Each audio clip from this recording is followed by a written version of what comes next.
강혜신의 오늘의 미국.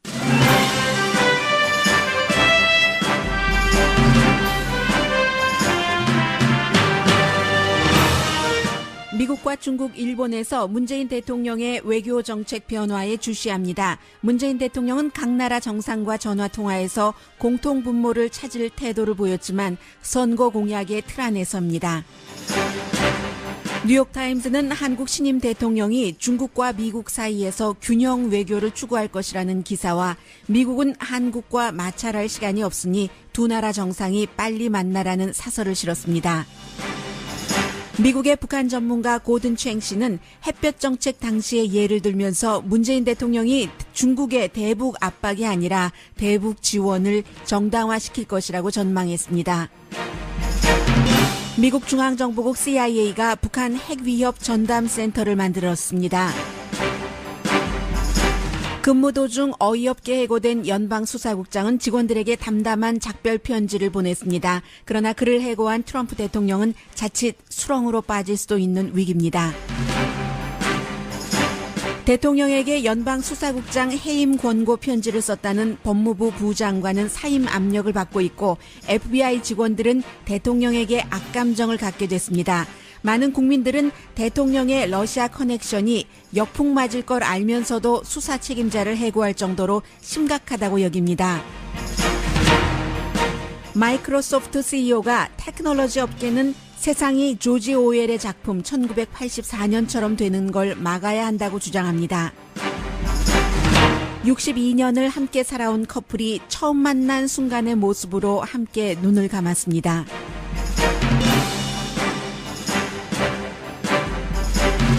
여러분 안녕하십니까? 오늘의 미국 강혜신입니다. 미국이니까 미국에서 보는 또는 미국 언론과 전문가들을 통해서 보는 문재인 대통령의 외교 정책부터 좀 전해드리겠습니다.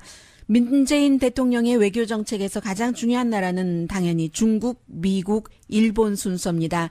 제가 중국을 미국에서 방송하면서도 앞에 내세운 것은 문재인 대통령과 세 나라 최고 지도자가 전화 통화를 한 시간 길이대로 적었습니다. 시진핑 중국 국가주석과 40분, 도널드 트럼프 미국 대통령과 30분, 아베 신조 일본 총리와 25분이었습니다.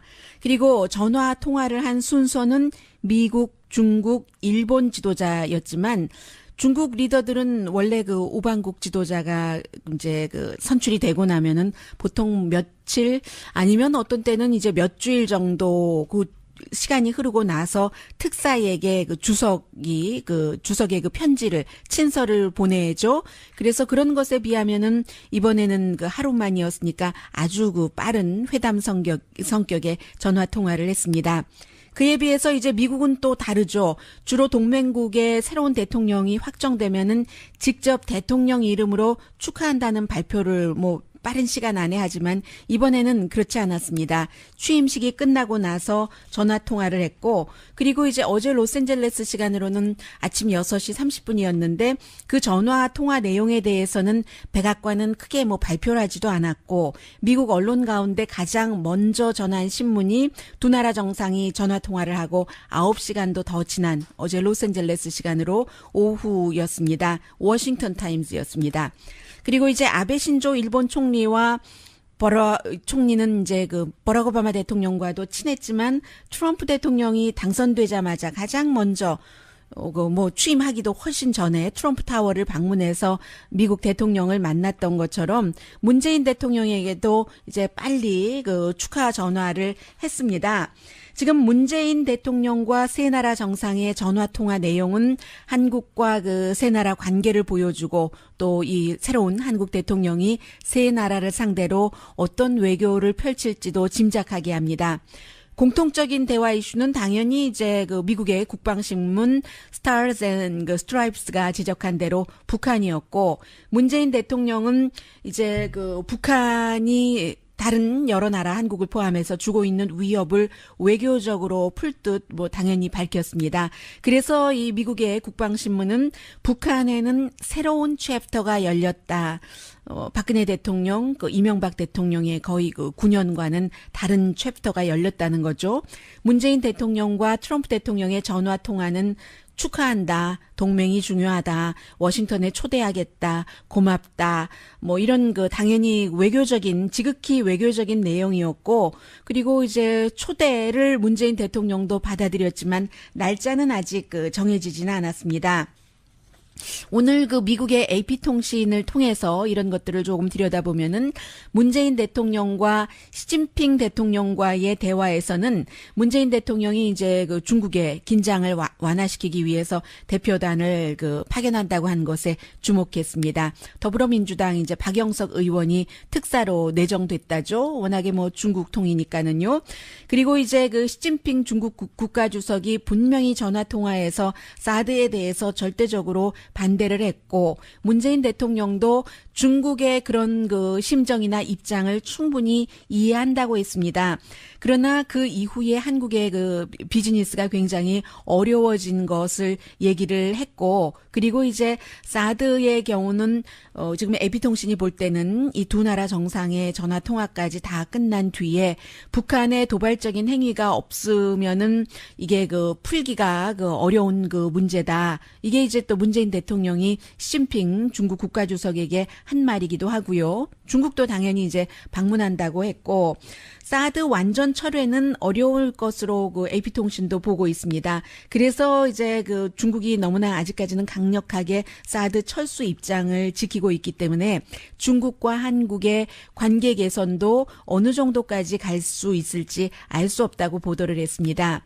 그리고 AP통신은 아베 신조 일본 총리와의 전화통화에서 역사를 보는 시각의 차이 다시 한번 이제 확인을 했고, 북한 핵 프로그램에 대해서는 서로 협력하겠다고 했으며, 위안부 문제는 문재인 대통령이 아베 신조 일본 총리에게 감정적으로 전임 대통령이 했던 그 협상을 한국 국민들이 받아들이기가 굉장히 힘들다고 분명히 얘기를 했는데, 그런데 AP통신도 여러 가지 내용을 분석을 한 결과 과연 이 부분에 대해서 위안부 결의안이요, 다시 협상하자고 제안을 했는지 문재인 대통령이, 그 부분은 미국 언론은 분명치는 않다고 보고 있습니다.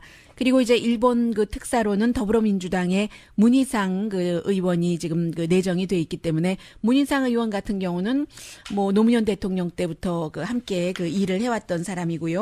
오늘 월스트리트저널도 서울발로 문재인 대통령과 일본 아베 신조와의 25분 동안 통화를 얘기를 하고 있는데, 이제 아베 신조 일본 총리로서는 한국의 새로운 행정부와 미래 중심의 관계를 가지고 싶다, 이런 얘기를 한 것을 강조를 합니다. 공통적인 이슈는 당연히 북한이기는 합니다만은, 지금 아베 신조 일본 총리에 대해서는 미국 언론에서 어떻게 보고 있는가 하면은, 일본 국내적으로 뭔가 아베 신조 총리에게 불리한 것이 많기 때문에 좀 국제적으로 시야를 돌려보려는 그런 뜻도 있고, 한국과도 북한 문제 또 미래로 나아가려는 이런 것으로 볼 때는 과거에 위안부 문제에 있어서도 어느 정도는 문재인 대통령이 원하는 그런 것을 받아들일 수도 있지 않을까. 그것보다는 더 크고 더 거시적인 것에 지금 아베 신조 일본 총리는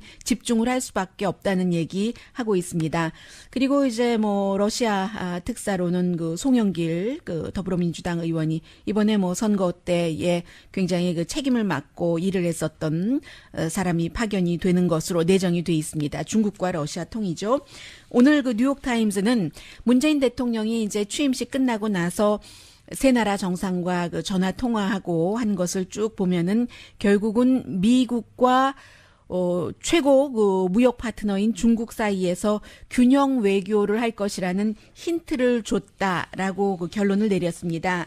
그리고 뉴욕타임스가 사설에서, 이 사설은 내용이 길지도 않습니다. 그런데 제목 자체가 한국과 마찰을 일으킬 시간이 없다입니다. 미국은 대통령 자신도 지금 급히 취임을 했고, 그동안에 있었던 워싱턴과 사드에 대한 의견 차이, 또 대통령의 10억 달러 얘기 등등, 일반적으로는 지금 문재인 대통령이 워싱턴이 원하는 쪽으로 뭔가 북한 이슈를 한다는 확신을 주기 힘들었었다라고 얘기를 하면서, 뉴욕타임스지만 라이벌 신문인 워싱턴 워싱턴 포스트와 문재인 그 대통령이 후보 거의 그 선거 막바지였었죠. 그때 인터뷰한 내용의 핵심을 다시 한번 미국 사람들에게, 세계인들에게 알려주고 있습니다. 한미동맹이 외교와 국가 안보의 기반이다, 한국으로서는.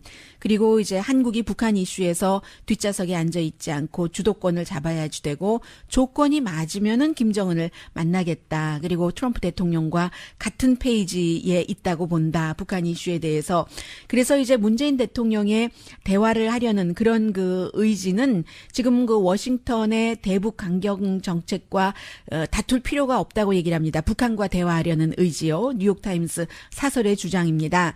문재인 대통령과 도널드 트럼프 대통령이 만나서 좀 더 이제 지금은 서로 모르는 사이에서 이 사람 믿을 수 있어? 나랑 정 다르네? 뭐 이렇게 생각할 수 있잖아요. 미국 입장에서는. 그런데 만나서 공통적이고 전반적인 전략을 짠다면은 이게 그 서로 다른 것도 아니다라고 얘기를 합니다. 그래서 가능하면 시간 두지 말고 빨리 만나라. 문재인 대통령이 도저히 그 이양기간 등을 둘 수 없이 그렇게 이제 이미 취임을 했고요. 그런 것을 누릴 수 있는 두 나라 사이에 그런 기간을 두고 뭐 시간을 보고 짜고 하는 것은 사치다라고 뉴욕타임스 사설에서 말합니다. 그리고 이제 미국 특사는 홍석현 JTBC 전 그 회장 또 그 주미대사이기도 했고요. 노무현 대통령 당시에 내정이 된 것으로 지금 알려지고 있습니다. 미국에서 이제 북한에 관해서 그 또 한 사람이 전문가가 있다면 고든 챙 씨요. 책도 많이 썼고 지금은 이제 그 포브스의 컬럼리스트로 활동을 하고 있지만 북한에 문제가 생길 때마다 텔레비전에 가장 많이 나오는 사람이 고든 챙 씨입니다. 이 사람이 오늘은 그 데일리 비스트에 자신의 그 어피니언을 썼는데 트럼프의 그 대북 정책에 대해서 지금 문재인 대통령이 들어섬으로 인해서 중국이 좀 그 숨을 쉬게 됐다는 얘기인데 숨을 쉬게 된 것보다는 조금 더 나가서 얘기하는데요. 지금 문재인 대통령이 중국이 김정은 정권을 지지하는 것에 어떠한 그 정당화를 부여할 것이다라고 얘기를 하고 있습니다. 그래서 아무리 지금 그 트럼프 대통령이 시진핑 대통령에게 북한을 돕지 말라고 하고 또 다른 뭐 유엔의 결의안이 만들어지고 미국 하원에서도 북한을 더더욱 압박하는 결의안이 만들어졌다 할지라도 햇볕 정책 당시를 보면은요. 그 당시에 중국이 미국 외교관들에게 계속 이렇게 말했답니다. 한국도 북한을 지원하는데 뭐 중국도 북한을 지원할 수 있는 것 아니냐라고 했다는 거죠. 그래서 지금 문재인 대통령이 햇볕 정책 2를 2인지 3인지를 추구하려고 한다고 할 때는 그야말로 당사국이니까는요. 중국이 뭔가 그 김정은을 많이 그 압박을 안 해도 된다는 그런 그 정당 명분 같은 것을 갖게 된다고 하고 있습니다.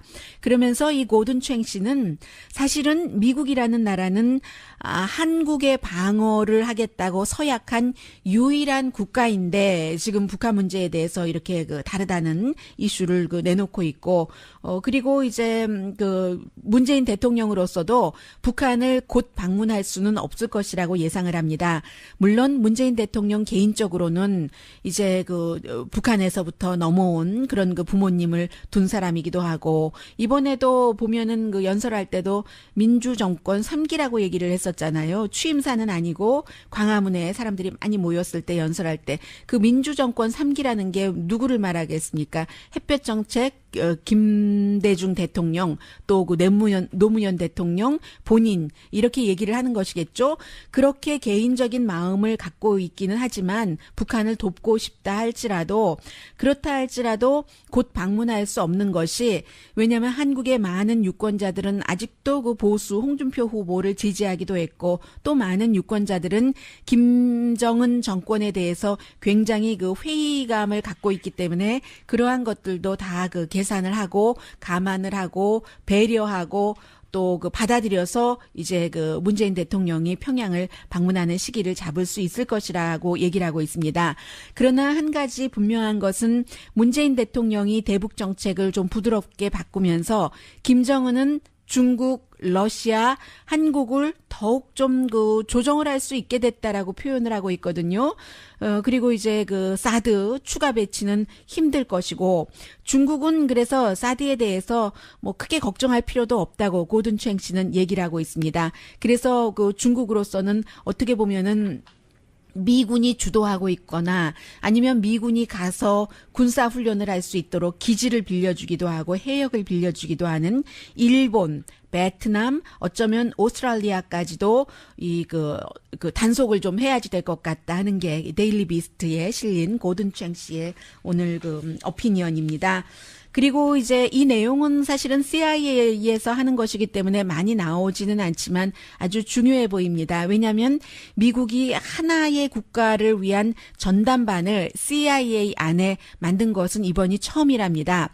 코리아 미션 센터라고 해서 북한의 핵 위협을 막는 전담 센터를 만들었는데, 이 센터는 결국은 이제 언젠가는 곧 시애틀과 로스앤젤레스까지 다다를 수 있는 핵무기를 북한이 완성을 한다는 그런 것 아래 만든 것이고, 그래서 뭐 여러 핵무기 분석가 전문가들이 기술적으로 뭐 또 논리적으로 이론적으로 그런 사람들이 북한의 핵 위협 또 핵 기술이 어디까지 왔는가 이런 것들을 하루에 2번씩 관계기관에 전부 브리핑을 해주는 그런 센터를 지금 만들었다고 하고요. 이 정도로 이제 외교 이슈를 전해드렸습니다. 그리고 하나는 이제 미국에서 방송하고 있는 오늘의 미국이기 때문에 국내적으로는 문재인 대통령이 어제 굉장히 빠른 그리고 많은 일들을 했는데, 물론 사당을 방문을 해서 여러 가지 얘기했고 한 8분 9분 정도 말하던데요. 말하는 거 보니까 토론 때보다는 잘하는 것 같았어요. 왜냐하면 더 자연스럽게 편안하게 본인의 머리와 가슴 속에 있는 생각을 냈으니까요. 그리고 뭐 제가 말씀드리고 싶은 부분은 바로 이 부분입니다. 미국과 마찬가지로 이제 대통령이 중요 인물을 지명을 하고, 이 지명자 가운데는 국회의 인준을 받아야 되는 자리도 있고 아닌 자리도 있고 벌써 이 일을 시작한 청와대 내부 사람들도 있고 하는데, 그렇게 대통령이 직접 지명을 하고 미국도 마찬가지로 지명을 하고, 만약에 미국은 상원의 인준을 받아야 되는 그런 사람이라면 지명을 받은 뒤에 짧게 본인의 뭐 소감, 만약에 인준이 되면 어떻게 하겠다 이 정도 얘기를 하잖아요.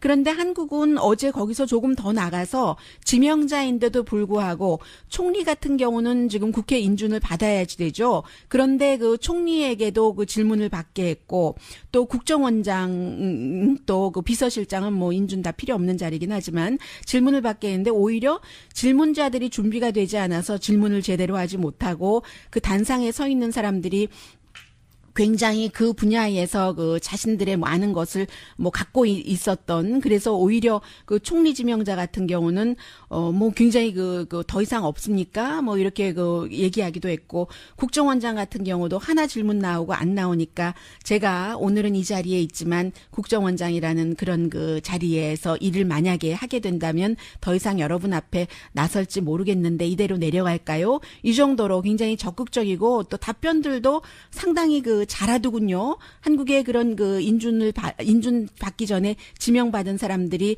이렇게 답변을 잘하고 예리하기도 하고 적절한 답변을 하는 거 처음 봤습니다. 오히려 이제 그동안 9년 동안 특히 이제 박근혜 정부에서 청와대에서 한 번도 질문을 해본 적이 없기 때문에 기자들이 오히려 좀 불편했던 것 같다는 느낌이 들고, 미국 같으면은 질문이 전혀 예정되지 않았었는 시간인데도 질문을 할 때 질문을 뭐 준비해야 하지 않아요? 출입 기자들이면 당연히 몇 시간씩 계속 주고받을 수도 있는데 그런 부분이 조금 다르다 싶었고, 그리고 이제 특히 조국 민정수석 같은 경우는 이제 바로 일을 하게 되는데, 한 기자가 물어봤죠. 수사권 지위는 어디까지, 이렇게 물어보니까 수사 지위에서는, 민정수석이 지위에서는 안 됩니다. 아주 딱 잘라서 얘기를 하잖아요.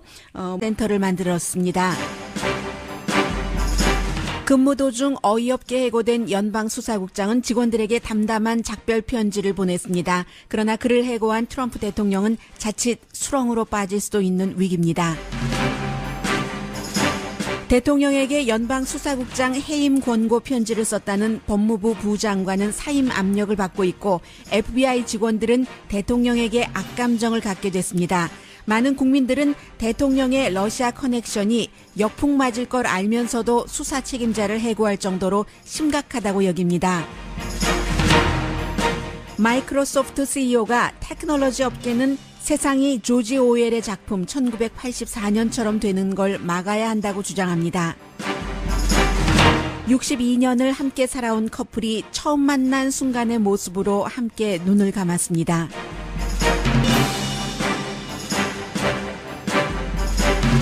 여러분 안녕하십니까? 오늘의 미국 강예신입니다. 미국이니까 미국에서 보는 또는 미국 언론과 전문가들을 통해서 보는 문재인 대통령의 외교 정책부터 좀 전해드리겠습니다. 문재인 대통령의 외교 정책에서 가장 중요한 나라는 당연히 중국, 미국, 일본 순서입니다. 제가 중국을 미국에서 방송하면서도 앞에 내세운 것은 문재인 대통령과 세 나라 최고 지도자가 전화 통화를 한 시간 길이대로 적었습니다. 시진핑 중국 국가주석과 40분, 도널드 트럼프 미국 대통령과 30분, 아베 신조 일본 총리와 25분이었습니다.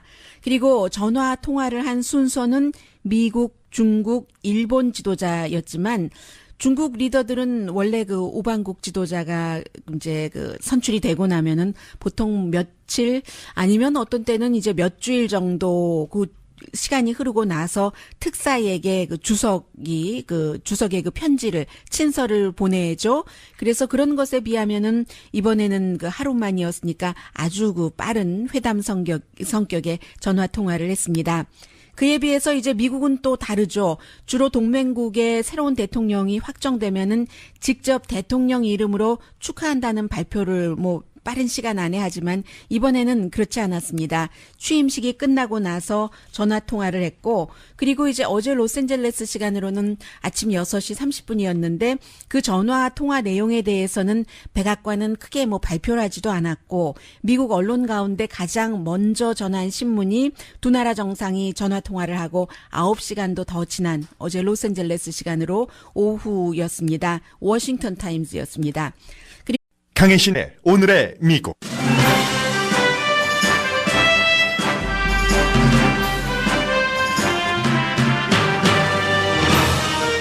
미국과 중국, 일본에서 문재인 대통령의 외교 정책 변화에 주시합니다. 문재인 대통령은 각 나라 정상과 전화 통화에서 공통 분모를 찾을 태도를 보였지만 선거 공약의 틀 안에 섭니다. 뉴욕타임즈는 한국 신임 대통령이 중국과 미국 사이에서 균형 외교를 추구할 것이라는 기사와 미국은 한국과 마찰할 시간이 없으니 두 나라 정상이 빨리 만나라는 사설을 실었습니다. 미국의 북한 전문가 고든 챙 씨는 햇볕 정책 당시의 예를 들면서 문재인 대통령이 중국의 대북 압박이 아니라 대북 지원을 정당화시킬 것이라고 전망했습니다.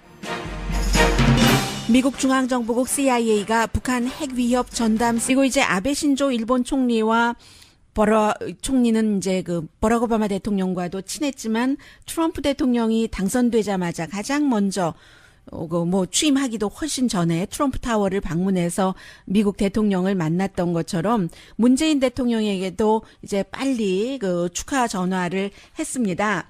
지금 문재인 대통령과 세 나라 정상의 전화 통화 내용은 한국과 세 나라 관계를 보여주고 또 이 새로운 한국 대통령이 세 나라를 상대로 어떤 외교를 펼칠지도 짐작하게 합니다. 공통적인 대화 이슈는 당연히 이제 미국의 국방신문 Stars and Stripes가 지적한 대로 북한이었고 문재인 대통령은 이제 북한이 다른 여러 나라 한국을 포함해서 주고 있는 위협을 외교적으로 풀 듯 당연히 밝혔습니다. 그래서 이 미국의 국방신문은